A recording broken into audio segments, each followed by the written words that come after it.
My best friend thought I would always cover the bill, claiming, "You have a better job, so you should pay more." When I finally told her no, she stormed out of the restaurant, snapping, "Let's see how generous you feel without any friends left." But the next day, when she tried to book a table with our group and found herself uninvited, her fake confidence shattered, and the look on her face when she realized she was the one being replaced was priceless. This has been eating at me for years, and I think it's finally time to tell the full story. This happened over the span of a few years, but the explosion happened recently. It still feels surreal sometimes, how long I let it go, how much I tolerated, and how someone I called my best friend turned out to be the most entitled person I've ever known. So yeah, here's how my best friend of over a decade thought it was totally fine to use me like a personal wallet, then flipped out the moment I set a boundary, and how that one moment started to change everything. We met working at a tiny brunch cafe on the north side of Chicago when we were both broke college kids. We clicked almost instantly. She was sarcastic and loud. I was quieter, but had a dry sense of humor that matched hers. Let's call her Nina. She was always the kind of person people noticed. Always had a story, always had drama, always loud in a way that felt confident, until it didn't. After college, I started working in IT support. Not glamorous, but I moved up fast. Within a few years, I was doing project work, eventually moved into software, and by my early 30s, I was making good money. Not rich, but stable. Apartment in Logan Square, decent savings, could take a vacation once or twice a year. Nina did not go that route. She had a string of creative jobs, never stuck with anything for more than a year. She was always talking about the next big project or launch, but nothing really ever happened. When she did work, it was mostly freelance stuff that never really paid. I never judged her for that. I honestly believed people could live differently and still be close. But that difference in income? That's where the problem started. We stayed close. We'd hang out most weekends. Started a friend group with some people we met through her art scene and a few of my coworkers. We had dinner once a week. It started casual, cheap tacos, takeout, nothing fancy. We'd split the bill, no big deal. Then slowly, things started to shift. At first it was small. Nina would say she forgot her wallet. Or she'd say she'd Venmo me later. Sometimes she did, sometimes she didn't. Then it turned into her ordering expensive stuff and not having the funds right now. I'd cover it because, whatever, it wasn't that big a deal at the time. She always had an excuse. Rent was late. Her roommate skipped out. Her client didn't pay her on time. Her ex took the dog and left her with a vet bill. I didn't want to be the kind of person who made money an issue. So I paid. Again and again. It became a pattern. She never paid. She expected me to. Then she started saying it out loud. One night after sushi, which she ordered like she was reviewing the place for Michelin, I asked, "You good for this one?" She didn't miss a beat. "I mean, you make more than all of us. You can handle it." I kind of laughed, thinking she was joking. She wasn't. "No, seriously. You have a real job. I don't. I shouldn't have to split stuff 50-50ths. That's not fair." I froze. She said it like it was the most obvious thing in the world. And I didn't even push back. I just paid the bill. This kept going. And not just with me. I found out later that she'd done it to a few others too, but back then, I didn't know. I thought it was just me. I thought I was being a good friend. I thought maybe this was just part of having a friend who wasn't in the same place financially. I was wrong. Things boiled over on my birthday last year. I picked a nice spot downtown. Italian place. Rooftop patio. I made the reservation for 12 people, paid the deposit, even bought drinks for the table to start. I made it clear ahead of time. Everyone just cover what you order, that's all. Everyone agreed. We had a great night. Laughs, good food, some old friends even flew in from out of town. Bill comes, it's about $900 for the whole group. Everyone is settling up, splitting what they owe. Nina sits back, not moving. I ask her gently, "Hey, can you cover yours?" She sips her drink and says, "Come on. It's your birthday. Why would we pay? You've got it." I stared at her. "You ordered 2 bottles of wine and the $58 steak. So, you can afford it. I'm giving you the gift of my presence." She actually said that. I was so stunned I didn't say anything.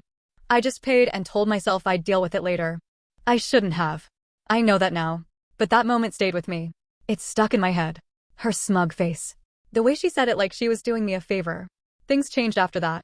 I started pulling back. I stopped inviting her to stuff. Not in a loud way, just slowly stopped replying right away. Started hanging with people who actually paid for themselves. People who asked how I was doing, not just what I could pay for.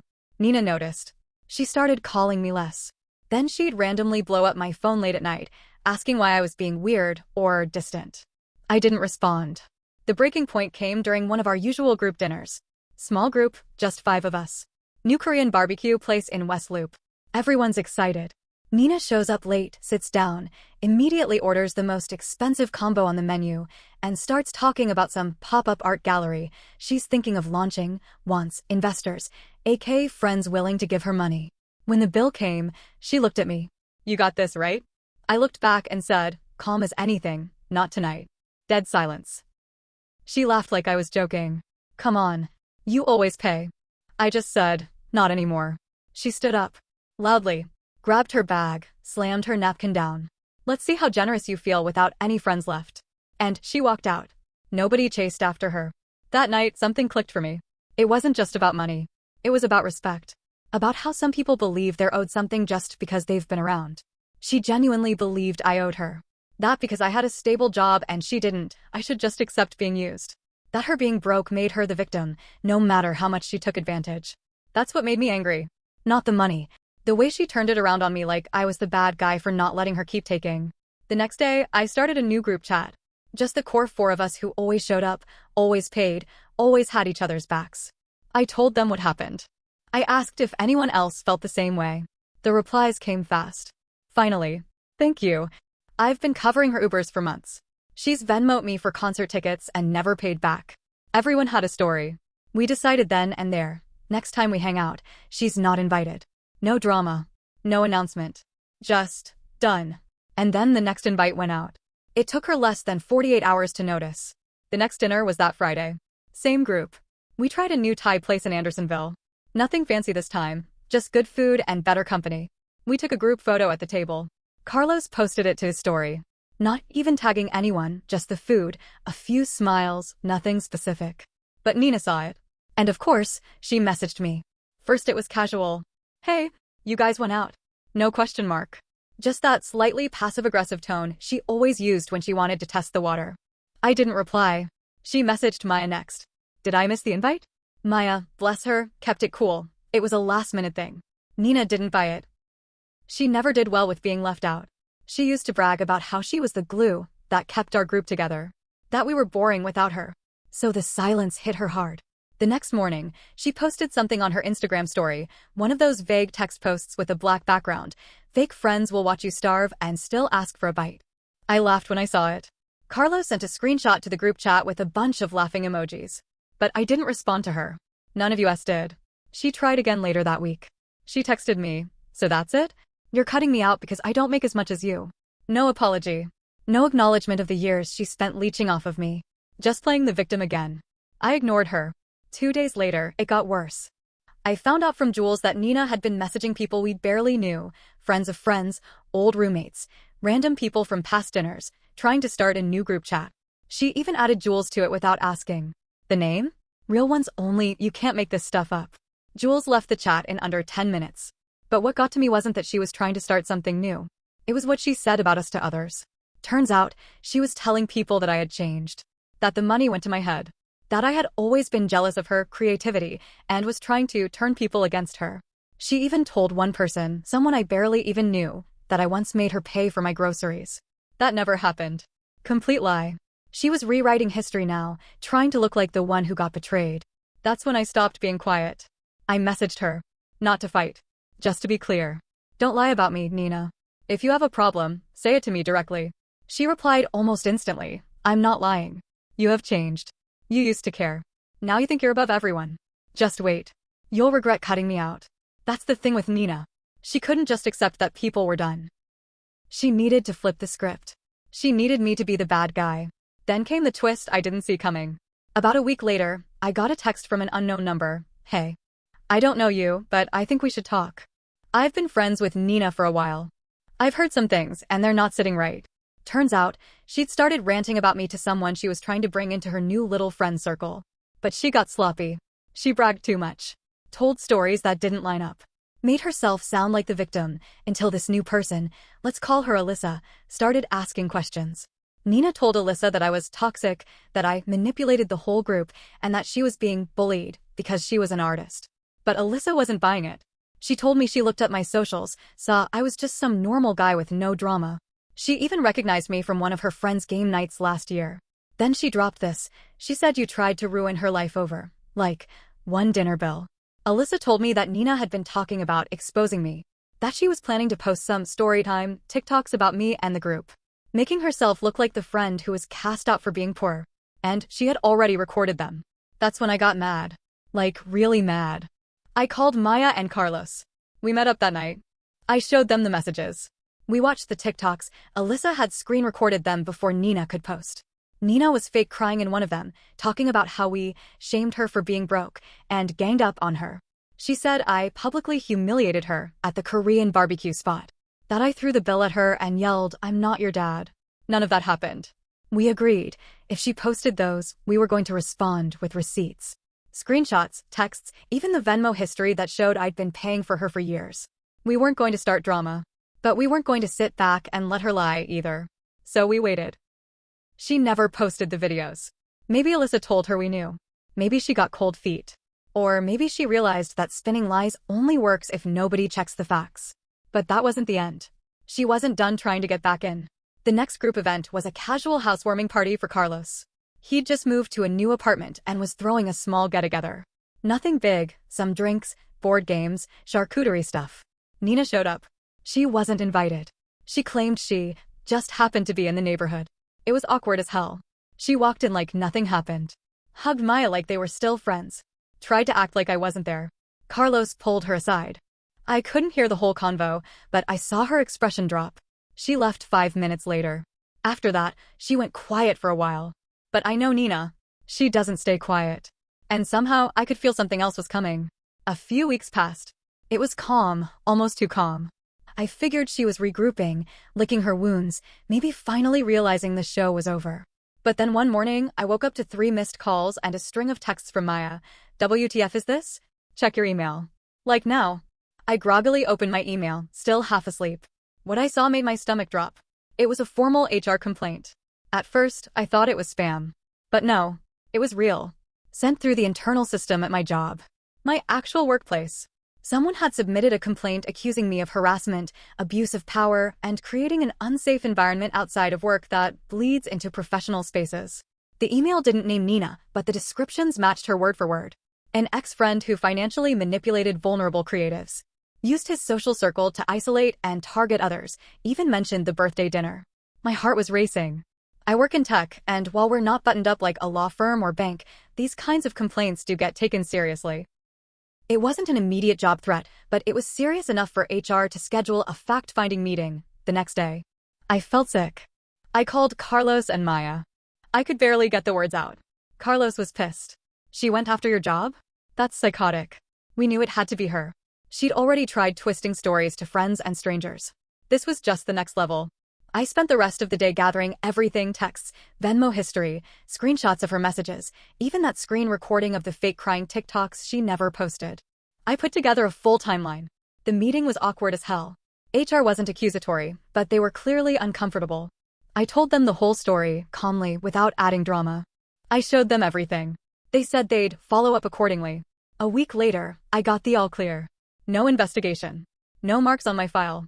Just a note that it had been resolved. But here's the kicker. The complaint wasn't even submitted by Nina. It was submitted by someone named Rachel K. That name didn't mean anything to me at first.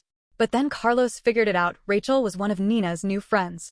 Someone she'd dragged into her sob story group chats. Someone who barely knew me. Nina had convinced her to file it for her. She didn't even have the guts to do it herself.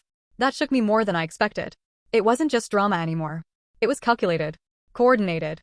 She actually tried to ruin my career, and she used someone else to do it. That same weekend, Alyssa messaged me again. She said Nina was unraveling.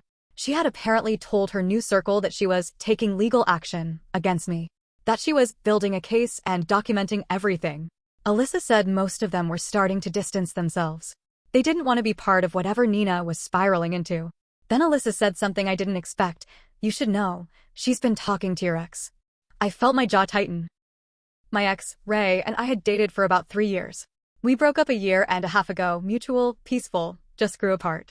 We were still friendly, just not close anymore. Apparently, Nina messaged her out of the blue. Said she was worried about me. Played the same victim story.